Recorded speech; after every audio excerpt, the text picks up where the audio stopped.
নমস্কার, কেমন আছেন সবাই? আমি যে ফাইন্যান্সিয়াল ফ্রিডমের যে সিরিজটা কন্টিনিউ করেছিলাম, সেখানে অলরেডি 11টা ভিডিও 11 ভিডিও অলরেডি পাবলিশড, যেখানে step by step financial freedom পেতে গেলে আপনাকে কী কী জার্নিতে কীভাবে আসতে হবে, কীভাবে আপনি স্টেপ বাই স্টেপ আসতে পারেন এই জার্নিতে, তার একটা আলোচনা করেছিলাম। এবং লাস্ট ভিডিওটা আপনার ইনভেস্টমেন্ট অপশানগুলো সম্বন্ধে আলোচনা করেছিলাম এবং কী ধরনের রিটার্ন এখান থেকে আপনি পেতে পারেন সেটা নিয়ে আলোচনা করেছিলাম। অনেকে অনেক রকম কমেন্ট লিখেছো। আজকে আমি নতুন একটা টপিক নিয়ে ডিসকাস করছি, সেটা হচ্ছে আপনাদেরই ডিমান্ড, যেখানে আপনারা অনেকে কোয়ারি করেছেন পার্সোনালি, আমার হোয়াটসঅ্যাপেও অনেক কোয়ারি এসেছে যে আপনার লাইফের জার্নিটা সম্বন্ধে যদি এক্সপ্লেন করতেন। তো আমার লাইফের জার্নিটা, আমি কিভাবে কোথা থেকে উঠে এসেছি, আজকে আমি কি পরিস্থিতিতে আছি, কেমন ছিলাম, সেসব সম্বন্ধে আমি ডিসকাস করব। ইনভেস্টমেন্টের পার্টটা আমরা আলোচনা করব, বাট আজকে হু আই অ্যাম, আমি কে এবং আমার জার্নি, সেটা সম্বন্ধে জানব। আমি ধীরাজ মণ্ডল, বাবা মায়ের দেওয়ার নাম। ছোটোবেলা থেকে একটু অভাবেই মানুষ হওয়া, অ্যাকচুয়ালি এটা বললে একটু অনেকে খিল্লি করবে, সবাই অভাবে মানুষ হয়, অনেকেই আছে ম্যাক্সিমাম, বাট সবার মতো আমিও। বাট আমি ঈশ্বরকে কৃতজ্ঞতা স্বীকার করি যে আমি প্রবলেমে পড়েছিলাম বলেই আজকে এই বিষয় এত কিছু এগুলো আমি যে জানলাম, জানার শেষ নেই। আমি স্টুডেন্ট, এখনও নিজেকে স্টুডেন্টই ভাবি, বাট আমি যে প্রবলেমে পড়েছিলাম সেই প্রবলেমগুলো চ্যালেঞ্জ ফেস করেছিলাম বলেই আজ আপনাদের সামনে আসতে পেরেছি। 2000 সালে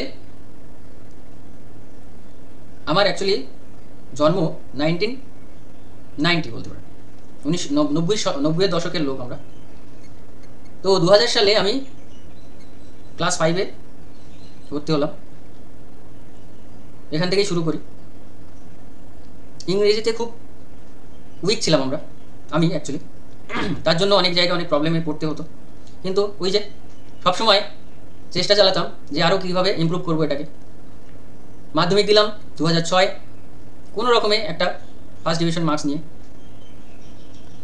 লাইফের কিছুই জানি না, কী নেব, সায়েন্স নেব না আর্টস নেব না কমার্স নেব, এবং চারিদিকে যে বিভিন্ন রকম আতঙ্ক, সায়েন্স নিলে এত বই পড়তে হবে, এই পড়তে হবে, ওই পড়তে হবে, ফিজিক্স কেমিস্ট্রি ম্যাথ বিভিন্ন রকম। তো 2006 সালে মাধ্যমিক দেওয়ার পরে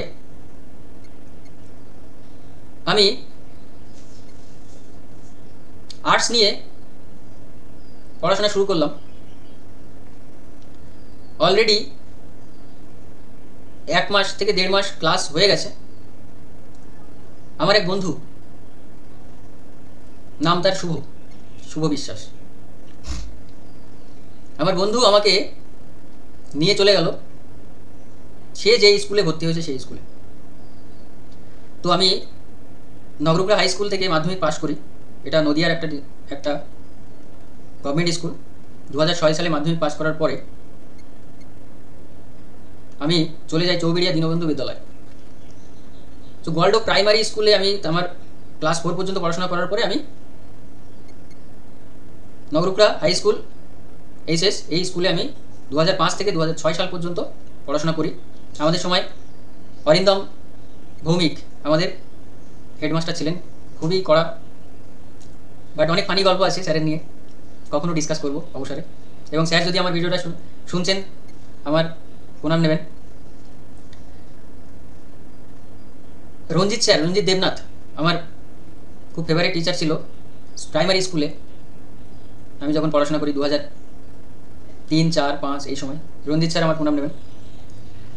তো 2006 সালে আমার বন্ধু শুভ বিশ্বাস, সে বললো চল তুই একটু সায়েন্সটা কী জিনিস, কেমনভাবে ক্লাস হয়, ম্যাথ কী, কেমিস্ট্রি কী, তুই ক্লাস করবি, তারপরে তুই ডিসিশন নিবি যে নেওয়া যায় কি। আমি ভয় পেয়ে গেছিলাম। অনেকে 98% পিপল আমাকে ডিমোটিভেট করেছিল যে সায়েন্স নিস না। 2% পিপল, এক হচ্ছে নরেশ চন্দ্র মজুমদার, নরেশ দা আমার দাদা, এবং Puranjan Bera sir, chemistry teacher, Chouberia Dinabandhu Vidyalaya, 2006 সালের কথা বলছি। এই দুটো মানুষ আমাকে এনকারেজ করেছিল। আর আমার বন্ধু শুভ, বান্টা বললে মনে হয় ভালো হবে, বান্টা আমার বন্ধু, সে আমাকে এনকারেজ করেছিল সায়েন্সটা নিতে। যথারীতি সবাইকে উপেক্ষা করে সায়েন্স নিয়েছি। তো আমাকে একটা এক্সট্রা পড়াশোনা করতে হতো সেই সময়। তো তার জন্য টিউশন, কলেজ, স্কুল কোনোটাই আমি অফ করতাম না। এবং আলটিমেটলি অনেক teacher, Biplab sir, Surajit sir আমার chemistry teacher, Puranjan Bera sir আমার কেমিস্ট্রি টিচার, বিপ্লব স্যার আমার physics teacher, Obaidul Haque sir, Gobinda sir আমার ম্যাথ টিচার। তো অ্যাকচুয়ালি সুরজিৎ দা অ্যান্ড গোবিন্দ দা, তো অ্যাকচুয়ালি তারা আমাকে যেভাবে গাইড করেছিলেন এবং আমার ফাইন্যান্সিয়াল যে ক্রাইসিস যেগুলো ছিল সেখানে অনেক হেল্প আমি পেয়েছিলাম তাদের থেকে। আমি চিরকৃতজ্ঞ গোবিন্দ দা এবং সুরজিৎ দার উপরে, যে তারা ইভেন টিউশন ফিসটা আমার থেকে নিত না। তো আমাকে বিভিন্ন রকমভাবে ফাইন্যান্সিয়াল হেল্প তারা করেছিল, তার জন্যই আজকে আমি এখানে। তো উচ্চ মাধ্যমিক আমি যথারীতি মাধ্যমিকের থেকে ভালো রেজাল্ট করে, এবং আমার মনে পড়ে কেমিস্ট্রিতে 90 মার্কস অনার্স নেওয়ার মতো পড়াশোনা সুরজিৎদার দৌলতে এটা হয়েছিল, এবং পুরঞ্জন বেরা স্যারের যে নোটস সেটা পড়াশোনা করে আমি এটা অ্যাচিভ করতে পেরেছিলাম। তো যথারীতি তারপরে আমি 2008 সালে কেমিস্ট্রি অনার্সের জন্য চৈতন্য কলেজ হাবড়া সেখানে অ্যাপ্লাই করলাম, কিন্তু চান্স পাইনি যেহেতু আমার মার্কস তুলনামূলক কম ছিল। বসে থাকা যাবে না 1 বছর, তার জন্য আমি জয়েন্ট এন্ট্রান্স এক্সাম দিয়ে মেকানিক্যাল ইঞ্জিনিয়ারিং নিয়ে আসানসোল ইঞ্জিনিয়ারিং কলেজে বিটেক করতে শুরু করলাম 2008 সাল থেকে 2012 সাল পর্যন্ত। 2012 সাল পর্যন্ত আমি যে প্রফেশনাল কোর্সটা করলাম 4 বছর মেকানিক্যাল ইঞ্জিনিয়ারিং নিয়ে, আমি জানতামই না মেকানিক্যাল ইঞ্জিনিয়ারিং কী জিনিস, কোর সাবজেক্ট কী, সফটওয়্যার কী, ইভেন ইংলিশে অনেক উইক ছিলাম। তো সেই সব জায়গায় আমি অনেক সাপোর্ট পেয়েছি আমার বন্ধু বান্ধব, ইভেন আমার কলেজ টিচার যারা ছিল, দেবাশিস সরকার স্যার, SK হাতি, সমীর কুমার হাতি স্যার, স্যার আমার প্রণাম নেবেন যদি ভিডিওটা শুনে থাকেন। সেখানে অনেক ফানি ঘটনা, অনেক পড়াশোনা, অনেক হই হুল্লোড়, অনেক হাসি ঠাট্টা, বাট তার মধ্যে ফাইন্যান্সিয়াল ক্রাইসিসটা ছিল মেন। ফাইন্যান্সিয়াল ক্রাইসিসটাকে মানে আমি যাতে পড়াশোনাটা করতে পারি তার জন্য আমি ফার্স্ট ইয়ারে যাতে কম পয়সায় মেস ভাড়া পাই তার জন্য আমি সিনিয়রদের মেসে যেতাম র্যাগিং খেতে। এবং একটা মেস পেয়েছিলাম ভগলুদা, তিনি আজ নেই, ভগলুদার মেস। সেখানে কিছু নিজের রক্তের সম্পর্কের থেকে ভালো বেশি সম্পর্কের যে দাদা তাদের পেয়েছিলাম। নাম তো অবশ্যই বলবো, অকিক দা, দেবাঞ্জন দা, গৌরব দা, অরিজিৎ দা, রাজীব দা, আমার প্রণাম নিও, ভালো থেকো। এবং আমার বন্ধুরা সৌরভ, দেন পার্থ, এরা আমার বন্ধুরা ছিল, রাজা, সুদীপ্ত। তো অনেক অনেক হেল্প পেয়েছি তোদের থেকে, এবং আজকে যা কিছু তাতে তোদের কন্ট্রিবিউশন তো অবশ্যই আছে। তো এই সমস্ত মেসে আমিও অনেক হেল্প পেয়েছি আমার গৌরবদার থেকে, বই থেকে শুরু করে অনেক কিছু জায়গায় আমি হেল্প পেয়েছি। তো 2012 সালে বিটেক কমপ্লিট করার পর সেই সময় আমার মনে পড়ে যে টাটা মোটরস পশ্চিমবঙ্গে আসবে কি আসবে না সেটা নিয়ে একটা রাজনৈতিক উঠানামা চলছিল। 2009, 10, 11 আমরা ভেবেছিলাম যে টাটা মোটরসে মেকানিক্যাল ইঞ্জিনিয়ার পদে আমরা পাবো, বাট সেখানে দুর্ভাগ্যক্রমে সিঙ্গুরে টাটা মোটরস আসতে পারেনি। তো আমরা হাতে কোনো জব ছিল না, আমার বন্ধু সৌরভ আর আমি, এটা হচ্ছে সৌরভ দে, আর মেসের বন্ধু বললাম সৌরভ কর্মকার। সৌরভ আর আমি হাতি স্যারের, সমীর কুমার হাতি স্যারের কাছে গেলাম, স্যার আমরা কোনো জব পাইনি, স্যার আমাদেরকে একটা ডিপ্লোমা কলেজে পাঠালেন। ডিপ্লোমা কলেজ এটা হচ্ছে Bishnupur, Bankura Bishnupur public institute of engineering, যেখানে 2012 সালের 25শে জুন আমরা জয়েন করলাম, মাত্র 8,000 টাকা per month in hand cash. প্রথমে জয়েন করতে চাইনি, হাতি স্যার আমাদেরকে অনেক ভালো বোঝালেন যে হাতে কিছু নেই, কিছু জয়েন করো। তো সেই হিসাবে জয়েন করলাম। তো 2012 থেকে 13ই জুলাই পর্যন্ত আমি বিষ্ণুপুর পাবলিক ইনস্টিটিউট অফ ইঞ্জিনিয়ারিংয়ে লেকচারার পদে ছিলাম, এবং সেখানে অ্যাকচুয়ালি বিটেকটা কমপ্লিট হয়েছিল, কারণ যে ঘাটতিগুলো ছিল সেটা ওই ডিপ্লোমা কলেজে পড়াশোনা করাকালীন আমি পূরণ করেছিলাম। Fluid mechanics, strength of material, manufacturing, thermodynamics, production, theory of machine, এই সব সাবজেক্টগুলো আমি নিয়ে ক্লাস নিয়ে এবং নিজে পড়াশোনা করে এই সাবজেক্টের ঘাটতিগুলো পূরণ করেছিলাম। এবং আইআইটি খড়গপুরে আমার কলিগ সুব্রত ব্যাপারী, তাকে নিয়ে গেট এক্সাম দিতে গেছিলাম এবং সেই গেট এক্সাম দিয়ে সুব্রত দা যাদবপুর ইউনিভার্সিটি আর আমি আইআইটি ধানবাদ এখানে এমটেক করতে চলে গেলাম। তো 1 বছরের টিচিং জব, তারপরে এমটেক করতে ধানবাদ, সেখানে হোস্টেল লাইফ। প্রথম বছর আইএএস এর প্রিপারেশনটা করছিলাম, বাট যখন ডিপ্লোমা কলেজে পড়াতাম তখনও একটু প্রিপারেশন চলছিল। তারপরে থিসিস পেপারে চাপে পড়ে সেটা আর কন্টিনিউ হয়ে ওঠেনি। বিকে নন্দী স্যার ছিল আমার গাইড এমটেকে। তো সেখানে এমটেক কমপ্লিট করলাম আমি 2015 সাল জুন মাস। কমপ্লিট করার পর জব খোঁজার পালা, এবং এমটেক করলাম এই কারণে যেন আমি কোনো একটা ইঞ্জিনিয়ারিং কলেজে পড়াতে পারি, কারণ আমি আইএএস এর প্রিপারেশন করছিলাম সেই সময়। আর আইএএস এ বেশিরভাগ ডেসক্রিপটিভ পেপার থাকতো, তো আমার পড়ানোটাই মেন কাজ, সুতরাং আমি আস্তে আস্তে আইএএস এর প্রিপারেশনটাও হয়ে যাবে। এইভাবে আমি শুরু করলাম ইঞ্জিনিয়ারিং কলেজে, ডক্টর সুধীর চন্দ্র সুর ডিগ্রি ইঞ্জিনিয়ারিং কলেজ, জেআইএস গ্রুপের একটা কলেজ দমদমে। সেই কলেজে 2015 সালের জুলাই মাসের 1 তারিখ আমি জয়েন করলাম অফিসিয়ালি উইথ 25,000 স্যালারি। আমার এক্সপিরিয়েন্সের কোনো ভ্যালু হয়নি এবং বলা হয়েছিল ধীরে ধীরে ইনক্রিমেন্ট হবে। যাই হোক, একটা ফ্রেশার্স হিসেবে জয়েন করলাম 2015 সালের জুলাই মাসে। 2016 সালের ফেব্রুয়ারি মাসের 11 তারিখ পর্যন্ত ওখানে জব করলাম।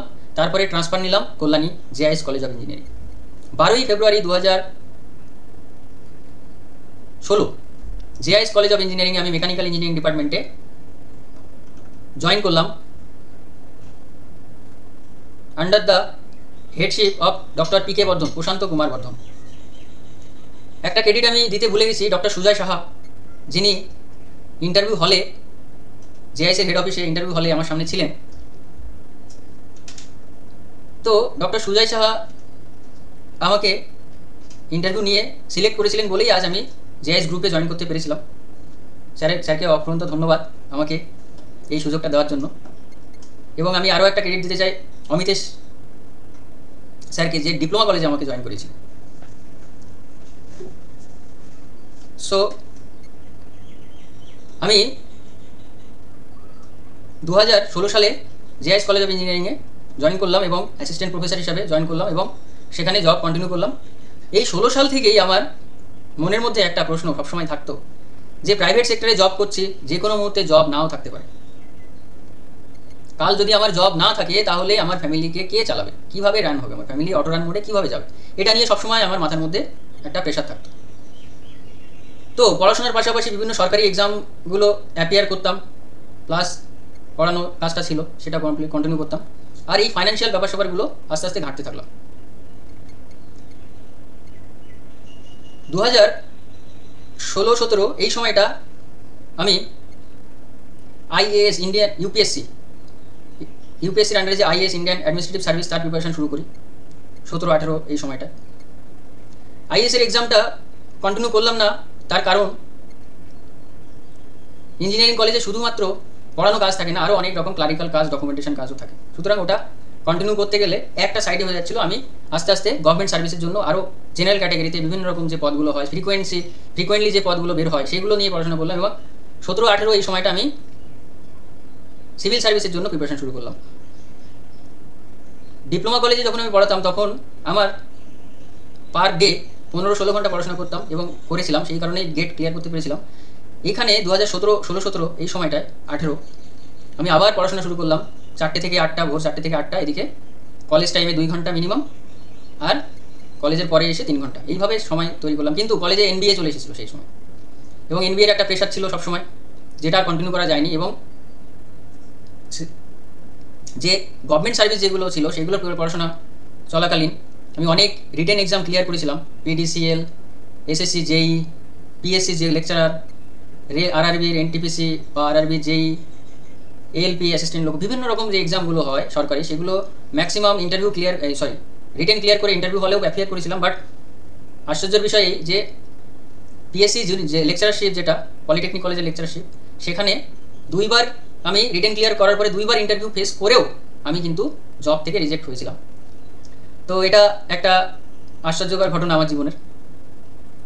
যাই হোক, সেটা সব কিছু অনেক কিছু লাখের উপরে ডিপেন্ড করে, কাউকে ব্লেম করবো না। বাট আমার কিন্তু স্টাডিটা কন্টিনিউ ছিল এবং ফাইন্যান্সিয়াল বিষয়গুলো সম্বন্ধে একটু বেশি অ্যাওয়ারনেস হচ্ছিলাম, যে কীভাবে আমি সেভিংটাকে ইনভেস্ট করে কীভাবে অটোমেট করতে পারি এবং অটোমেটিক আমার ফ্যামিলি যেন রান করতে থাকে।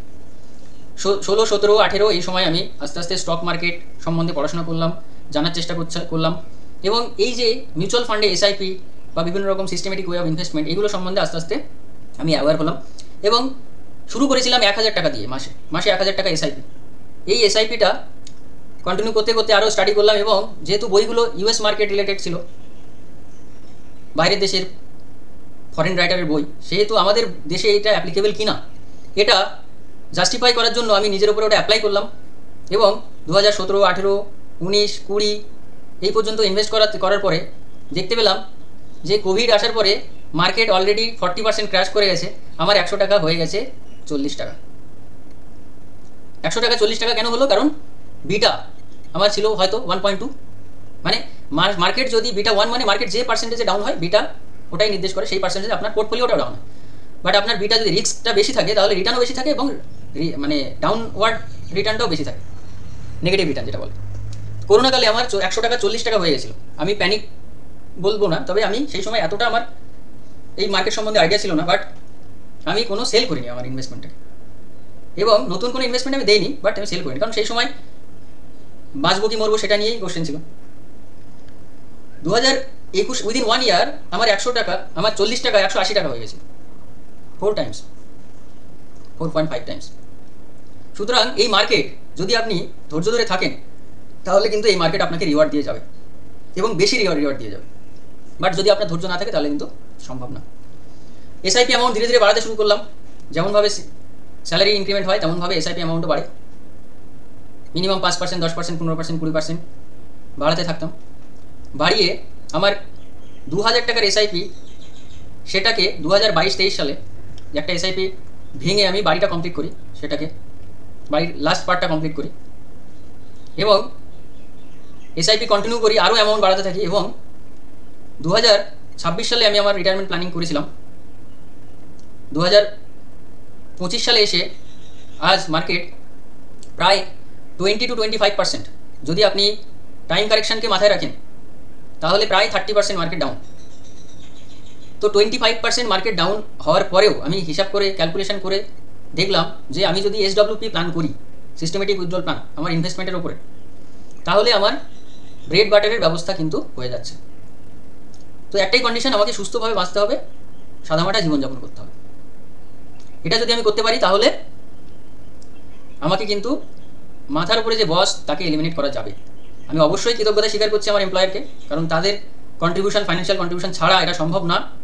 আজকে আমি যা কিছু, তার পিছনে জেআইএস গ্রুপের অবদান, এর জন্য আমি জেআইএস গ্রুপকে কৃতজ্ঞতা স্বীকার করছি, এমডি তরণজিৎ সিং স্যারকে এবং তার সমস্ত গ্রুপকে। কারণ আজ আমি যা কিছু ফাইন্যান্সিয়াল ফ্রিডমের কথা বলছি, আজ জেআইএস গ্রুপের অবদান যদি না থাকতো আমি এটা বলতে পারতাম না। এই কারণে আমার সমস্ত অ্যাডভাইজারি সার্ভিসে জেআইএস এমপ্লয়ি এবং অল স্টুডেন্ট অফ ইন্ডিয়া, তাদের কিন্তু ফ্রি সার্ভিস অ্যাভেলেবেল আছে।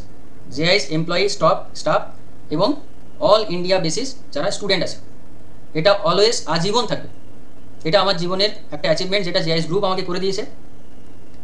আমি সবাইকেই বলবো যে অ্যাটলিস্ট 10 বছর রিলিজিয়াসলি যদি আপনি কাজ করেন এবং যদি আপনি ডিসিপ্লিনের সঙ্গে আপনার লাইফটাকে নিয়ে যান, তাহলে যে সারপ্লাস মানিটা তৈরি হবে সেটা আপনার ব্রেড বাটারের জন্য যথেষ্ট, যদি আপনার ফ্যামিলির রিকোয়ারমেন্ট, চাহিদাটা লিমিটেড থাকে। তো আমার ফ্যামিলির চাহিদা এরকম নেই যে আমার BMW, ল্যাম্বরগিনি, ফেরারি এই সমস্ত গাড়ি কিনে দিতে হবে বা বিরাট বড় অট্টালিকা, এরকম কোনো ব্যাপার নেই। এই কারণেই আমি আজ ফ্রিভাবে জীবনযাপন করতে সক্ষম হয়েছি, এবং পারিপার্শ্বিক আমার বন্ধু বান্ধব যারা আছে তাদেরকে আমি বিভিন্নভাবে সহযোগিতাও করতে সক্ষম হচ্ছে। আপনাদের আশীর্বাদ অবশ্যই কাম্য। আজ 2025 সাল, এপ্রিল মাস, এই ভিডিওটা রেকর্ড করছি 2025 সালের জুন মাসের 30 তারিখ আমি অফিসিয়ালি জেআইএস গ্রুপ এবং 49 ব্যাটালিয়ন থেকে আমি বিদায় নিতে চলেছি এবং সম্পূর্ণ লাইফটা নিজের মতো করে আমি কন্টিনিউ করার জন্য এই ডিসিশন নিয়েছি। কোনো রকম কোনো পারিপার্শ্বিক প্রেশারে নয়। অবশ্যই আমি আমার এমপ্লয়ার যারা আছেন তাদের উপরে চিরকৃতজ্ঞ। আমি এটা প্ল্যানিং ছিল আমার যে উইদিন 10 ইয়ার্স আমি নিজের লাইফের রিটায়ারমেন্ট ক্যালকুলেশন করে আমি দেখলাম উইদিন 10 ইয়ার্স পসিবল, সেটাই করেছি, সেটাই চলছে। এবং আমি আমার একটা financial wealth management, financial market এই সমস্ত নিয়ে আমি আমার একটা নতুন জগৎ তৈরি করেছি এবং দীপান্তি ওয়েলথ ম্যানেজমেন্ট নামে আমি একটা নতুন কোম্পানি স্টাবলিশ করছি, যেটা আমার মেয়ে তাকে ডেডিকেট করে এবং আমি ফ্যামিলির সঙ্গে পিসফুল জীবনযাপন করার জন্য এটা ডিসিশনটা নিয়েছি। আমি এত দৌড়ঝাঁপ এগুলো আমার ফ্যামিলিকে আমি একটা কোয়ালিটি টাইম, আমার মেয়েকে একটা কোয়ালিটি টাইম দিতে চাইছি তার জন্যই। বাট কোনো রকম আমার এমপ্লয়ারের উপরে কোনো দোষ বা কোনো রকম কোনো আরোপ দিয়ে আমি কিন্তু এখান থেকে রিলিজ হচ্ছি না, এটা মাথায় রাখবেন। আমি চিরকৃতজ্ঞ আমার এমপ্লয়ারের ওপর এবং ওনাদের মতো ভিশনারি লোক আছে বলেই বিরাট একটা কমিউনিটি তারা কিন্তু সার্ভাইভ করছে, তো অবশ্যই তারা ক্রেডিট তাদের দিতেই হবে।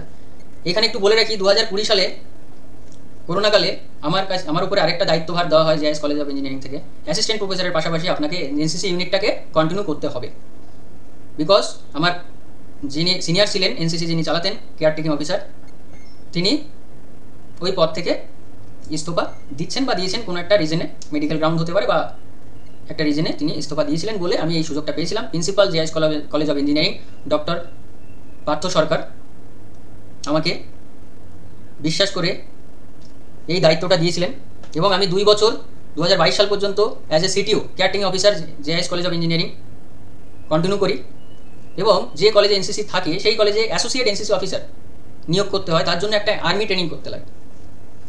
তো তার জন্য একটা ডিজি এনসিসি থেকে একটা ইন্টারভিউ হয় এবং কিছু মেডিকেল চেক আপ হয়। তারপরে ব্যাটালিয়নের পারমিশন নিয়ে কাগজপত্র কমপ্লিট করে এবং ইন্ডিপেন্ডেন্ট বন্ড বলে ওটাকে, মানে আপনি যদি ট্রেনিং করাকালীন মারা যান তাহলে আপনার দায়ভার কেউ নেবে না, এই বন্ডে সাইন করে আপনাকে যেতে হয়। তো ফ্যামিলিকে স্যাক্রিফাইস করে আমি এই আর্মি ট্রেনিংয়ে গেছিলাম, অফিসার্স ট্রেনিং একাডেমি কামটি, এবং সেখানে রিগোরাস একটা আর্মি ট্রেনিং হয় যেখানে আমাদেরকে টাইম ম্যানেজমেন্ট, ডিসিপ্লিন, হেলথ এসব নিয়ে, হাইজিন, ক্যাম্প সেট আপ, বিভিন্ন রকম পরিস্থিতিতে কীভাবে আপনি পরিস্থিতিকে ফেস করবেন সেটা, এবং আর্মির যে সমস্ত টেকনিক্যাল টার্মিনোলজি, ডিফেন্স সিস্টেমের কাজ, এই সমস্ত বিষয়গুলো সম্বন্ধে। এবং আপনাকে একটা জিনিস ওরা শিখিয়ে দিয়েছিলেন যে right time, right place, right time, right uniform আপনাকে পৌঁছতে হবে, রোদ ঝড় বৃষ্টি যাই হোক। এটা ওনাদের থেকে আমি পেয়েছিলাম এবং আমার মধ্যে যে হেলথের প্রবলেম ছিল সেগুলো সমস্ত নিরাময় হয়ে যায় ওই আর্মি ট্রেনিংয়ের পর থেকে, এবং আরও বেশি টাইম ম্যানেজমেন্ট আমি শিখে এসেছিলাম এবং ফিজিক্যাল এক্সারসাইজ এবং হেলথকে কীভাবে খেয়াল রাখতে হয় সেটা নিয়ে অনেক পড়াশোনা আমি করে ইন্ডিয়ান আর্মির যে lieutenant rank double star in your shoulder, এটা কিন্তু আমি আর্ন করেছিলাম। মেজর জেনারেল র্যাঙ্কের একজন অফিসার কেজিএস রাঠোর, কপিলজিৎ সিং রাঠোর, তিনি আমাকে এই অ্যাওয়ার্ডটা দিয়েছিলেন। এবং প্রতিটা প্রথম ধাপে 8টা আলাদা আলাদা এক্সাম ছিল, প্রতিটা প্রথম ধাপে পাস করলেই আপনি কিন্তু আলফা র্যাঙ্কিং পেতে পারেন, আদারওয়াইজ আপনার ব্রাভো বা চার্লি চলে যায়।